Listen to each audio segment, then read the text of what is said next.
Welcome and thank you for joining the Q&A for another round with filmmaker Thomas Vinterberg, actor Mads Mikkelsen, moderated, I'm going to start again, I messed up on Mads Mikkelsen. I'll start again. Do we do another recording or not? I don't think so. I think you just keep going. Okay. Welcome and thank you for joining the Q&A for another round with filmmaker Thomas Vinterberg, actor Mads Mikkelsen, moderated by filmmaker Rian Johnson. Another round is nominated for Best International Feature Film, and Thomas Vinterberg is nominated for Best Director for the Academy Award. I'm Gwen Deglis, Deputy Director for the American Cinematheque, and this is part of the nominees award season conversation at the American Cinematheque. Please check out our website, americancinematheque.com, to see our upcoming programs and how you can support the American Cinematheque by becoming a member and making a donation. Enjoy. Hello, everybody watching, I guess, on the internet. And I'm Rian Johnson, and I'm really excited. I'm talking here with Thomas Vinterberg and also Mads Mikkelsen, who have done an incredible movie this year called Another Round, although I will always call it Drunk. I prefer that to Another Round. And also one of my favorite of Thomas's movies, The Hunt Together, which is extraordinary. And we're going to have a little chat. We're going to talk. Hello, guys. Hi there, Ryan. It's good to. It's great to meet you here. Good to meet both of you. Congratulations on the movie, Thomas. I was telling you before we started recording how much I loved it, and I'll tell you on camera how much I love the film. And Mads, congratulations! It's an incredible performance. It's really beautiful work. Excellent. So I guess I'll start with Thomas. I mean, I was in film school when you made the celebration, when you made Festen and came out with Dogme '95 and started with it, and it made a huge impact on myself and my friends when we were young filmmakers. And I want to start with like a very strange question. I get, not very strange, but I'm sure I say it's very strange. Everybody in every Q&A has probably asked you this question. With Dogma '95, and I remember as a young filmmaker, it made so much sense to us because we knew it wasn't about enforcing rules for making a film. It was about breaking something that had become calcified. It was about something that needed to be broken, getting broken, I guess. And I know that years have gone by, and you've made so many different types of movies, and I know it's in a very different place. I'm curious, just to ask a weird question to start, and maybe Mads, if you want to weigh in too. Today, what do you think needs to be broken? If if we transport ourselves back to being a young filmmaker and you look at movies today and the industry today, what do you think is the thing that has kind of, or is it the same stuff that we need to keep kind of like cracking the ice and recycling it over and over? An odd question to start with, I apologize. I'll have some more normal ones next, but. No. I think it's a very good and relevant question.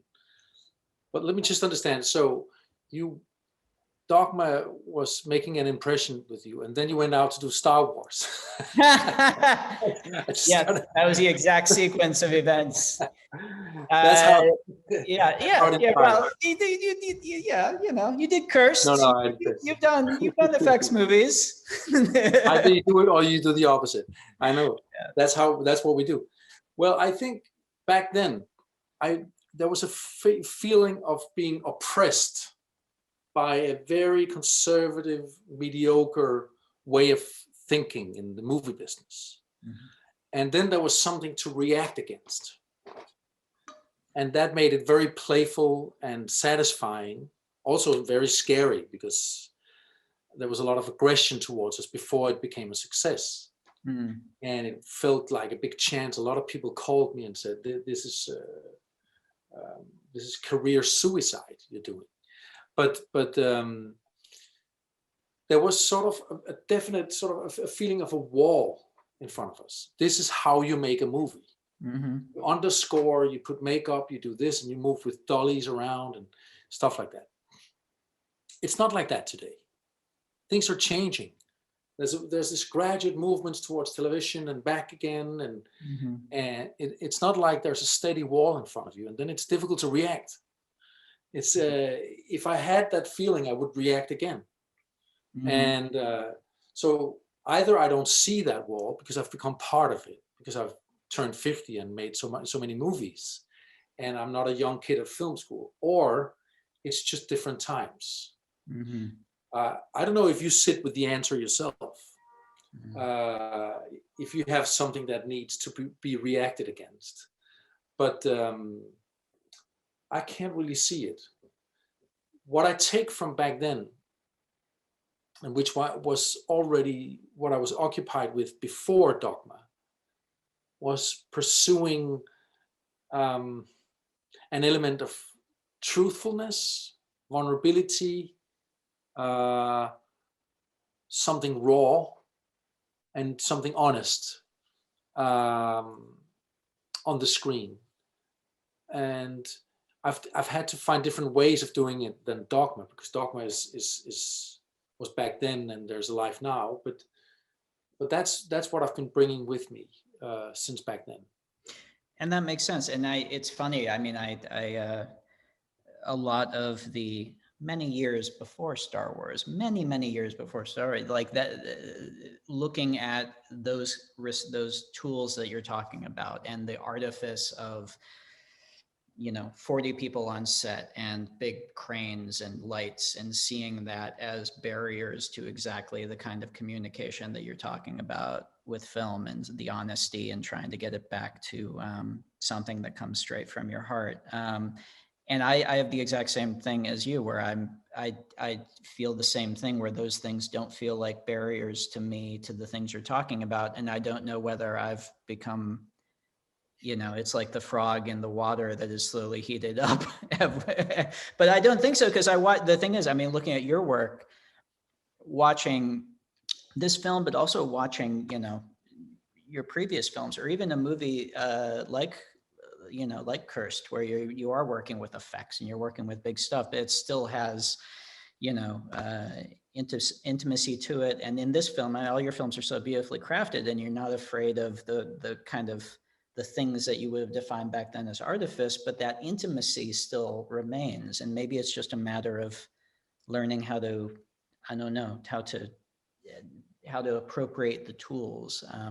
But let's talk about how you guys get that kind of, just to me, it is almost like watching a magic trick when I see your movies, the emotional intimacy of them, coupled with this incredible craft. And with Another Round, I know that you wrote it with this group of actors in mind. Is that true? I wrote it for Mads and the three others, yes. Mads, and were you guys collaborating during the process of I know it began as a stage play. Did I read that? Is that correct? I wrote a stage play about drinking. Okay. And but it was for 4 women and was very different from this. And I hadn't found this story yet. It hadn't appeared in front of me yet. So it's a different story. But Mads, I introduced you to this back in 2013 or something, right after The Hunt. I can't remember the year. No, me neither. It was a pitch. It was definitely a pitch, and the love story at that point was with the idea that there is something magical happening when we drink 2 glasses of wine or 2 beers. From the theory of the Norwegian philosopher or psychiatrist. And from there on, there was a lot of ideas that we worked different places, the characters. I was working in a control tower in an airport, which is a good base for some funny situations, of course. But it was a pitch and a tribute to alcohol, so to speak. Knowing that there's been numerous films that have been telling the story about the dangers of alcohol, that was not the goal here. It was not a moral story. It was a story about these guys. But I also knew that that was the pitch, and then he would sit down and write a story, and it would be, as I often hope, and it always results in when it's Thomas, about people. And in this case, it was 4 people, 4 friends who have come to a standstill in their lives, and they were trying to recharge their batteries and figure out how to move on from here. It wasn't disappointing at all when I read it. I mean, there was still tons of funny and interesting situations, but it was a tribute to life. It was an embracement of life. Thomas has an ability to, which I think is why we connect his films, or at least the ones who does, is that he puts ordinary people in extraordinary situations and not the other way around. So there are characters we can relate to. Was that the question? I can't remember. I don't remember either, but it's a good answer. No. Yeah, great. Thomas, how do you work with, because Tobias Lindholm, who you wrote this with, and also The Hunt, how do you guys work together? What's the writing process? How do you actually collaborate? Well, you asked a question before whether Mads and I had collaborated on the script. Yeah. I'll come back to Tobias. Sure. And I have to say, Mads has been showing such a sort of humble, respectful approach to this, and yet still has been sending so much intelligent comments and ideas our way, which has been a fantastic ride back and forth. And this process of writing for a specific actor and a specific person that you admire, that you want to spend your summer with, has been such an inspirational thing. And I think it's been a gift for me, I think possibly for Mads as well, that we had so much time to prepare this in some sense. Mm-hmm. My collaboration with Tobias is again based upon a friendship. It's a person, if I can find an excuse to spend time with him, I will. He's a good friend of mine. So sometimes we call it work. And then we talk about a lot of other shit. And then we think, oh, we got to get some work done. But it's a really good start, actually. And in this case, we spent the first 2 or 3 years trying to find an idea, basically. We had an idea. We wanted to celebrate alcohol, which then developed into an idea of just wanting to investigate alcohol, which then turned into becoming more ambitious. We wanted to make a story about life, about being inspired, or being uninspired and trying to inspire yourself, and so forth. So it was a lot of meetings, drinking Coca-Cola Zero, having to pick up kids at 4, very un-bohemian lifestyle. And then suddenly the idea arrived of making this experiment. And then we had a proper writer, director, or 2 co-writers collaboration, where we put everything on whiteboards, do step outlines, send them back and forth, meet again in rooms, switch around scenes, try to structure this thing that didn't really want to be structured. It was like the more we tamed it or curated it, the more it was castrated. So we had to find a structure, but yet still it had to remain drunk and honest and inspired and bumpy. When we straightened it out, it just didn't work. But still we wanted acts and turning points and all these things. Then when we start writing scenes, it's a bit like a bicycle team. I ride in the front, or he rides in the front, just writing 10 pages, throwing it back, not looking back yourself. Don't even read it. And then the next one reads it and tears it apart and throws it back. And then, we go back and forth like that. And that's sort of in the race of writing the script. Wow. But I consider the dialogue and the script writing, it's a bit like apples on a tree. It's the fruit that arrives if the tree works and the root works.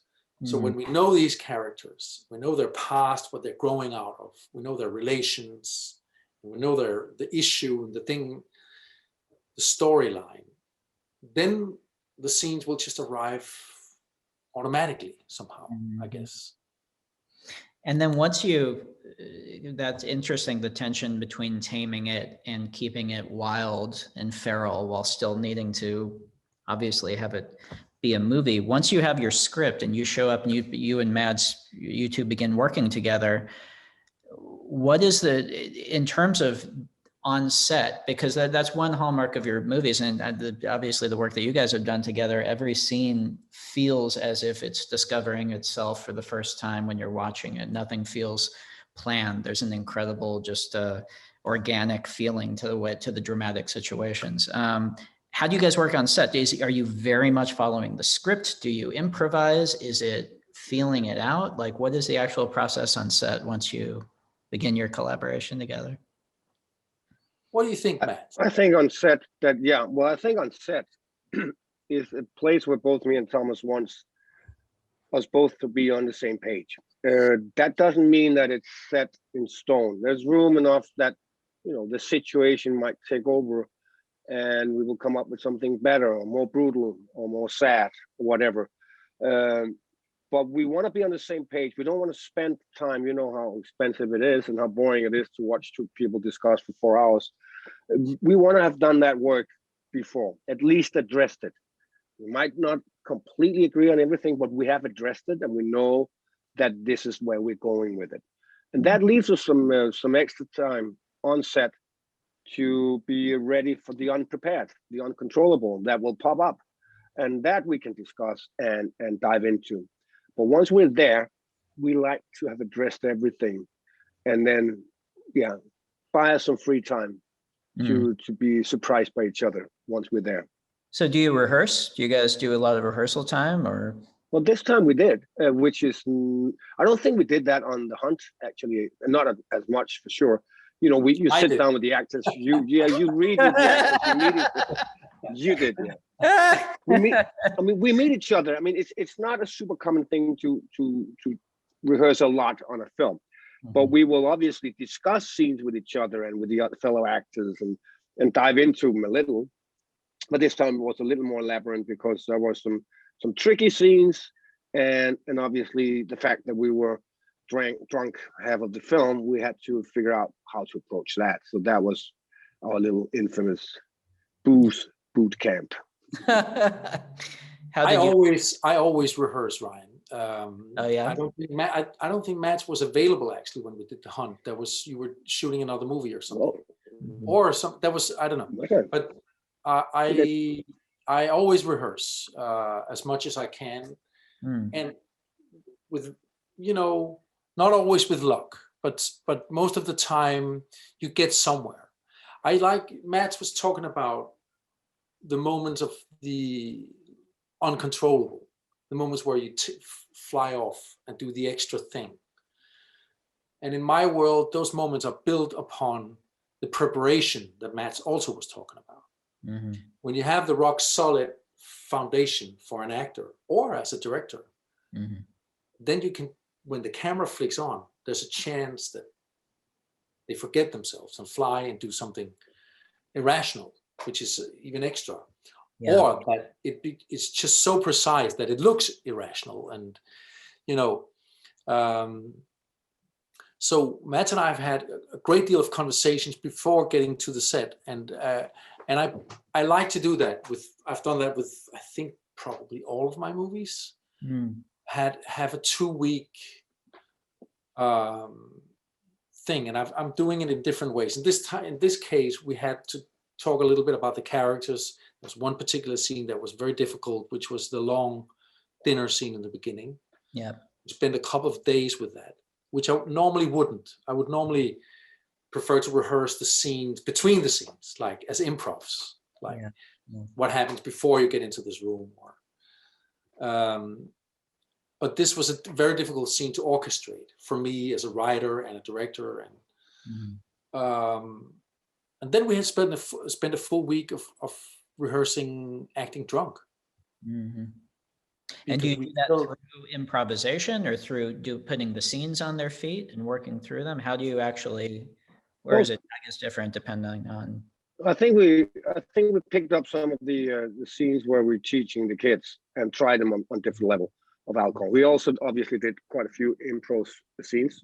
And some of the scenes will be improv. I mean, the things where it's just ad lib in a supermarket and we go fishing for cod. I mean, they're on the paper, but you can't really tell what's going to happen once you see the set and what insanity we can come up with, right? So that we also tried out, and just becoming comfortable with each other as actors. We know each other very well, all of us, but there's a fragility in playing drunk, and that you have to get a permit of screwing it up, because you are going to screw it up. It's a tricky thing. And when you miss the target, it's fine that we laugh with each other, but not at each other. And we wanted to get to that situation where we felt comfortable enough to go for it and accept when we didn't hit it. Right. Ryan, I guess as we all know, film depend very much on the past of these characters. It depends on the people you see on the screen. You feel that they've been there forever. They've lived this life, and accidentally someone came by with a camera and filmed this moment, this slice of their life, but the rest is there. And like when you watch The Deer Hunter, this town exists and has been existing forever. And now accidentally we're there just as they have to go to war, but they were there before. And feeling that amongst actors, making reference points to a common past they had, is something I focus very much on in rehearsal periods. Sometimes we didn't have that much time to do that because we had to rehearse playing drunk, but sometimes I would improvise moments from their past so that they have a common reference point when they meet each other on screen. Do you find that ends up informing what happens in the scenes once you show up on set, or is that just to give, and Mads, for you too, is that just to give you that internal fuel for knowing what's behind the scenes on, or does that find its way into the movie often? It's because I want an actor as much as possible to know where he's coming from and more or less where he's heading, and more or less what he's showing to the world and what he's hiding from the world. That's sort of north, south, east, and west. And there's different ways of finding these corners. You can either talk about them, or for an intelligent man as Mads, it's given already by talking about the text. But I'm trying to define things in that way, so that they feel comfortable with the character. When time comes, you have to start say lines and blah blah blah in front of a camera. That's also interesting, because they're often not obvious friends in a lot of Thomas's films. It's like, how would they know each other crisscrossing? Because they have some inbuilt characters in them, and to find out what links them is interesting. So it becomes something that is believable to watch, and I think that we, as you say, you always do that, and we always talk about it, and we find what is linking them together, whether it's the past and they're now just stuck with each other because that's what life has always been, or might be an even bigger story that we don't even touch upon, that we will say that is the link they have. But it's important, because I think, Thomas, that other films might have characters that are very much the same. And it's not a big question for the audience to understand why they're together. But you often have very different people in a group that is tightly knit. And that is so interesting to figure out what is knitting them together. And you can feel obviously the actors that you've worked with before, and I'm assuming how you describe how you work, I'm assuming you're friends with too. Thomas Bo Larsen, obviously, you guys all worked together so much. It does such beautiful effect in The Hunt also, and Magnus Milang, and it's you talked about, Mads, you talked about the vulnerability of playing drunk, the vulnerability. Yep. What do you mean by that? And also, I haven't asked the obvious question. I'm sure this is something you get asked in every interview, but in terms of the actual use of alcohol in the performance, whether you drank just a little bit on set or whatever, like how you guys approached, and I guess, Thomas, you answered already that. I was curious whether you were drinking while you were writing to, I guess, Coke Zero.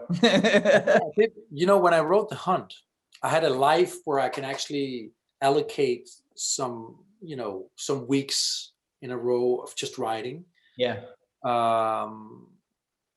Where I had cognac next to me, sort of not getting drunk, but also not being sober, trying to find that delicate balance.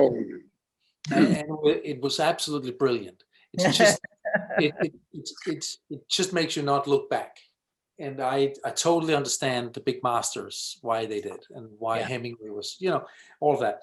But my life is just not so that I can drink every time I have to be creative, because I have to all the time.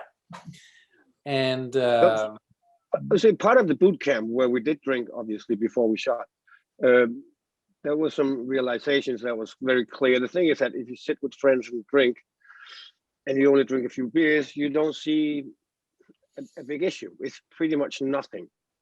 4 beers is nothing as well. If you get a little tipsy, well, the other ones are also a little tipsy, so that becomes a normal situation as well. But when you watch the videos the day after, you can see the small changes. The hands are getting a life of their own. The lesp you let go of 30 years ago is coming back all of a sudden. What's happening there? So there is little, and one thing that we noted very interesting. Let's say 7 or 8 beers over a little period of time. Conversation is not there anymore. It's just not happening. It's 4 people screaming or telling jokes at the same time. Nobody's listening, and so that was a good experience. Like that would obviously be a complete no-go working together and trying. We decided that we'll go for the acting time, but it was very inspiring. To say that the fragility of playing drunk is, a lot of things can be fragile if you act. It is a fragile situation you're in, and whether you're playing an angry person or a weak person, sad person, or happy person, the fear of missing the target is always there. And some actors don't care. They just laugh it off and then let's give it another shot. Other actors might feel uncomfortable by missing it because they do show a part of themselves and they completely missed the target. And that is vulnerable. And when it comes to acting, it's just so unforgiving when you're acting drunk. It's unforgiving. It's just, we know exactly when we hit the target and when it's just a little off. We know it. We all know it as an audience as well. It's not just in this business. And so I would say specifically with the drunken parts, it was important that we could laugh at it and then pick it up and feel comfortable enough to make those mistakes and eventually, in one scene hit the note, all of us at the same time. Yeah, it feels there's Thomas, backtracking a little, when you talk about the preparation and about laying the groundwork for this thing that is going to feel chaotic and alive in its expression, that makes so much sense to me with your films, because that's one thing. With all of your films, there's a level of craft to them, and I don't just mean how they're shot, although they're always beautifully and thoughtfully shot, you can tell. But I also mean the storytelling. They're always so purposefully crafted with the storytelling, and you feel like you're in the hands of a very good storyteller who's guiding you, who's taking you through. You feel drawn through by the nose from scene to scene. And that combined with that contrast, this is the magic trick I'm talking about, of it feeling spontaneous and alive on the screen. That to me is such an extraordinary combination. Thank you. I don't have a question. I'm just no, but I'm obviously flattered. I have a question in the beginning. It's just going back to the way to pull things off. Okay, you go first, Thomas. Yeah. We have an echo delay here. You go, Thomas. Okay, well, it's an interesting process, because Ryan, it's like it starts as a spontaneous, raw idea, and then I start working with it, and it loses everything for a long while, and it becomes structured and square and unlively. And then if I work with it long enough, it comes back to its original form, just hopefully better and more structured. Does that make sense? It does on the page though, or does it achieve that final form once you get the actors in, once you start working with Mads, the chaos of that, you know? It's the same thing on the page, and it has to come back to that thing where Yeah. it feels like it's written in 1 week, Yeah. but it's actually taken a long time. Yeah. And then it's the same process in the editing. It's yeah, and because I really insist that everything looks as if it's an investigation amongst these people. I don't want people to feel me sitting there pulling strings and manipulating. It has to be live unfolding somehow, and that's pretty difficult to orchestrate sometimes. Mads, you were saying? Yeah, you were going to ask. No, I was saying I'm never trying to to get that answer into my answer and the other question. But yes, it is on the page, and this is the interesting part. I think you were talking about the way we work together as well, and that's not me. It's not only me and Thomas that works this way. Thomas works with his actors obviously differently for each actor. He knows them, and he knows what he would like from them, and he gives room for surprises. But I don't think it's not a secret that I am the kind of actor who to use small means. I have a trust in that it will come across if we do it honest enough and we film it the right way. And so, for instance, that scene Thomas referred to, which is the birthday party scene in the beginning of the film, while my character has a smaller breakdown, which is a classical scene you would put at the end of the film.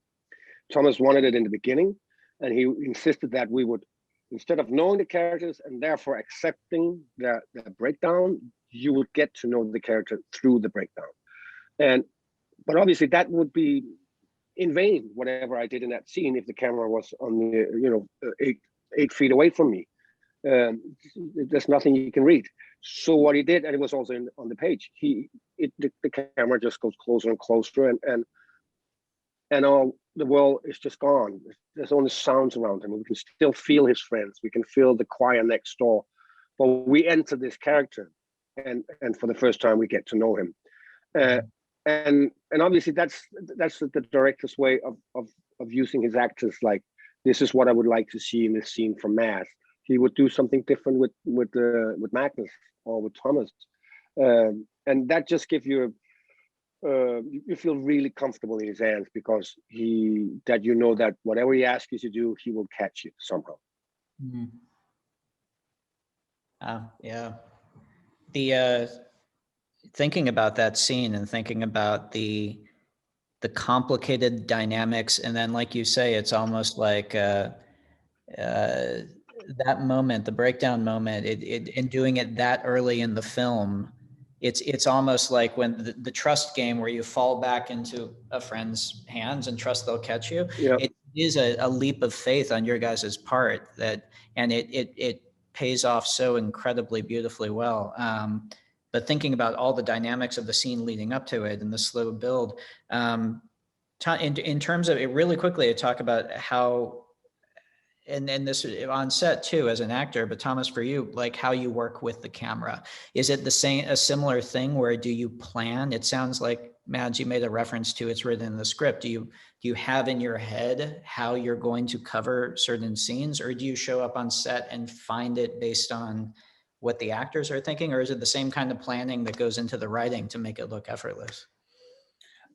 This film was entirely handheld, all of it.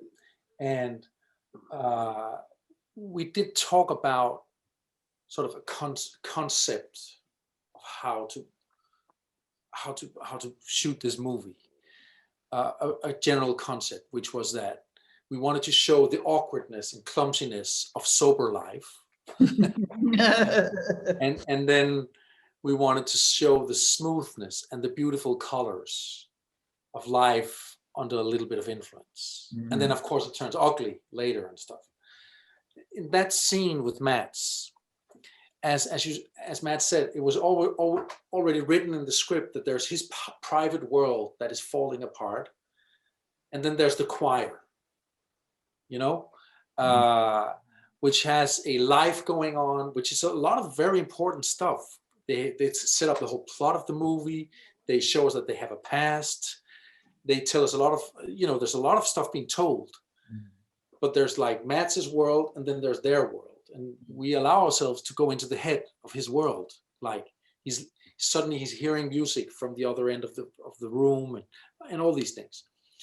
And I had conversations with the DOP about how to catch that, more or less. We saw other movies with similar angles. So he had a frame to work within, but within that frame, he was free. He was free to move around, to capture things, and to maybe move away when he felt that was right, and then come back, all of these things. So it's a bit like with improvisations that Matt have been talking about as well. They have to be very restricted and limited, because then they can become very liberated. And it was the same thing for the DOP, I guess. Constant conversations about where the limits was, and then within that he could play. Got it. We were not aware of that. The kind of bumpy road the camera was taking when we were sober, and then being smooth when we were drinking. I was not aware of that was something they were trying to achieve.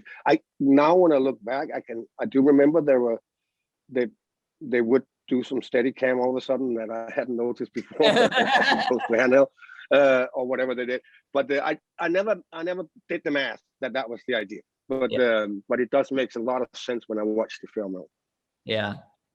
He did not use a steady cam really. It was no. So tracks or whatever. A smooth movie. Yeah. he could be the he could be the stealth ninja, and then he could be the slightly bumpy ninja. That was the choices, I guess. Ryan, since you brought up Dogme, if we go all the way back to film school, handheld was not heard about. Yeah. I don't think it was even legal. Yeah. There was just dollies and dominating DOPs all over the place. And it would take for hours and hours and hours to rehearse a nice mise en scène, And I was afraid of that. I wanted the actors. Yeah. So illegally and secretly, I hired a DOP who was very humble and very good at Tai Chi to do a handheld film for me as one of my, not my graduate film, but right before that, which I couldn't tell the teachers because they wouldn't have allowed that. and that was the movie Lars von Trier saw. Yeah. And then we started talking about doing Dogme as a handheld movement. And what we did on this film was a little bit the same. He was, Sturla, the DOP here, was very sort of, very good at carrying it. It was like a dance. It was beautiful. Yeah. Speaking of which, and then I'll wrap this up, but I have to, when did the idea come to end it with the dance? It's such an incredible, beautiful scene. It also is just thematically the way that it brings everything to the end in a way that is not moralizing and that kind of embraces, it feels like the end of 8.5 a little bit to me, where it just kind of embraces the totality of everything in this. He joins the dance. When did that come? And then also, Mads, I know that I read that you've done dance, like Avi, you're an incredible dancer. It was so cool to see you especially after the end of this movie, to see you unlock and start moving. It was phenomenal. Yeah, how did you guys? Yeah, I was a professional dancer for 9 years before I became an actor. I was a gymnast, and then by coincidence, I landed up in a musical, and then I became a contemporary dancer for 9 years. So that, I think Thomas always wanted to use that for something, and then he had an excuse. It was not necessarily the ending from the beginning. It was moved back and forth a few times, but you know that better than I, Thomas. Right. I always wanted to see Mads dance. And here I had the chance, you know. And no, it's not like that. I also, it was a long row of very thorough conversations and fearfulness of, would this be too much? Would this be too private? What is this musical suddenly doing in the middle of this film? But it just felt right and cathartic, and was very inspired by Sober the Greek, which is an old movie. I don't know if you're old enough to know that movie. Of course, of course.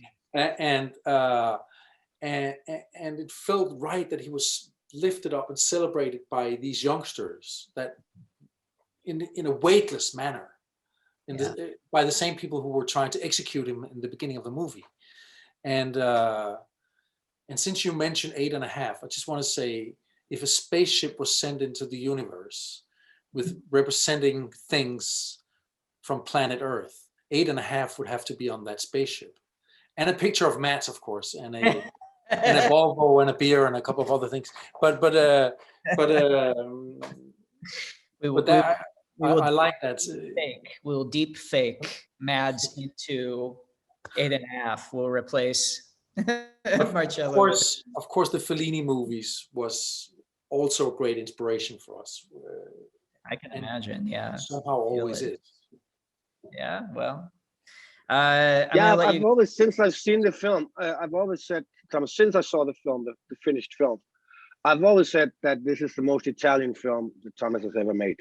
And obviously, I mean it in the best way possible, because it doesn't matter how depressing or brutal an Italian film is, it feels always like a celebration of life somehow. And I think that's what Thomas did here. There's some really, really dark periods in this film, and the opposite. But we leave the cinema with the feeling of like, I really love life, you know.